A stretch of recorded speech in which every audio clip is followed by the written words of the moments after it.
नमस्कार। आज के इस बेहद महत्वपूर्ण अपडेट में बात होगी उन सभी छात्रों की जिन्होंने अभी-अभी अपनी 10वीं और 12वीं की बोर्ड परीक्षा पास की है। सबसे पहले तो इस शानदार सफलता के लिए बहुत-बहुत बधाई। भाई, बोर्ड एग्जाम क्लियर करना कोई छोटी बात नहीं है। लेकिन अब आगे की पढ़ाई और उससे जुड़े खर्चों यानी स्कॉलरशिप का समय आ गया है। अक्सर होता क्या है कि सही जानकारी की कमी के कारण कई होनहार छात्र सरकारी योजनाओं का लाभ लेने से चूक जाते हैं। तो चलिए सीधा मुद्दे पर आते हैं। आज का ये अलर्ट विशेष रूप से पीपीपी यानी परिवार पहचान पत्र, जिसे हम फैमिली आईडी भी कहते हैं, उससे जुड़ा है। आजकल हर सरकारी योजना का रास्ता इसी एक आईडी से होकर गुजरता है। तो सवाल ये उठता है कि स्कॉलरशिप फॉर्म भरने के लिए आखिर सबसे जरूरी शर्त है क्या? ये एक ऐसा सवाल है जिसका जवाब हर छात्र और अभिभावक को बिल्कुल रटा होना चाहिए। वित्तीय सहायता आगे की पढ़ाई के लिए एक बहुत बड़ा सहारा होती है।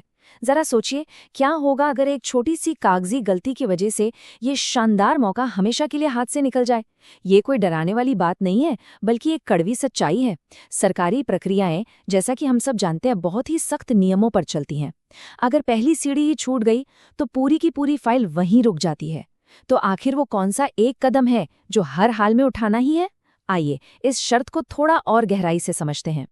यहाँ सबसे अहम बात यह है कि विशेषकर उन सभी छात्रों को जिन्होंने अभी हाल ही में 10वीं पास की है, उन्हें अपनी फैमिली आईडी में अपना खुद का बैंक अकाउंट तुरंत अटैच करवाना होगा। सरकारी कागजी कार्यवाही का नाम सुनकर अक्सर दिमाग में बहुत सारी उलझनें आने लगती हैं, है ना?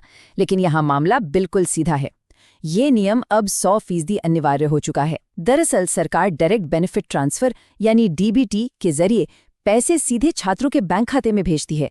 अब अगर सिस्टम में छात्र का बैंक खाता ही दर्ज नहीं है तो स्कॉलरशिप का पैसा ट्रांसफर करना तकनीकी रूप से बिल्कुल असंभव हो जाता है। आसान शब्दों में कहें तो बैंक खाता और फैमिली आईडी का आपस में लिंक होना ही इस पूरी प्रक्रिया की सबसे बड़ी चाबी है। इस नियम का सीधा सा असर दो अलग-अलग स्थितियों में देखने को मिलता है। एक तरफ अगर बैंक अकाउंट लिंक है तो बहुत बढ़िया, डॉक्टर अंबेडकर स्कॉलरशिप के लिए तुरंत पात्रता मिल जाती है और फॉर्म बिना किसी रुकावट के आगे बढ़ जाता है। लेकिन दूसरी तरफ अगर बैंक अकाउंट लिंक नहीं है तो स्थिति बिल्कुल उलट जाती है। इस हालत में स्कॉलरशिप का फॉर्म भरा ही नहीं जा सकता। डॉक्टर अंबेडकर स्कॉलरशिप एक बहुत ही बेहतरीन योजना है जो कई मेधावी छात्रों के सपनों को सच करने में मदद करती है, उन्हें आर्थिक तंगी से बाहर निकालती है। लेकिन ये पूरी तरह से इस बात पर टिका है कि सिस्टम में बैंक की जानकारी एकदम सही दर्ज हो। अगर लिंकिंग नहीं है तो कंप्यूटर सिस्टम फॉर्म को सबमिट होने ही नहीं देगा। और ध्यान रहे, ये कोई ऐसा ऑप्शन नहीं है जिसे बाद में कर लेंगे सोचकर छोड़ा जा सके। ये एकदम सख्त शर्त है। अब जो बात सामने आ रही है वो शायद इस पूरे अपडेट का सबसे महत्वपूर्ण हिस्सा है।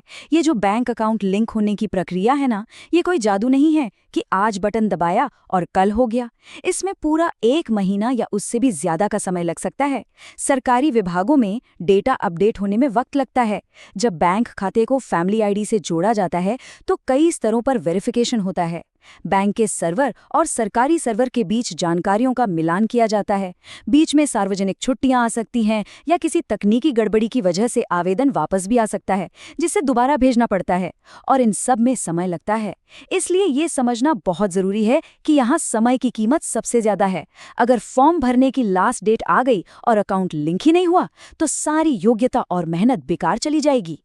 तो इस पूरी चर्चा का सबसे बड़ा निष्कर्ष और प्रो टिप बस यही है, आखिरी समय का बिल्कुल भी इंतजार मत करो। स्कॉलरशिप का मौका हाथ से ना निकले, इसके लिए अभी, जी हां, आज ही अकाउंट लिंक करवा लेना चाहिए। हर साल अनगिनत छात्र सिर्फ इस सोच में पीछे रह जाते हैं कि अरे अभी तो लास्ट डेट में बहुत टाइम है। लेकिन जैसा कि हमने अभी देखा, बैकएंड की प्रक्रिया में 1 महीने से ज्यादा का वक्त लग सकता है। इसलिए जल्द से जल्द संबंधित बैंक या नजदीकी सीएससी सेंटर जाकर इस काम को निपटा लेना ही सबसे बड़ी समझदारी है।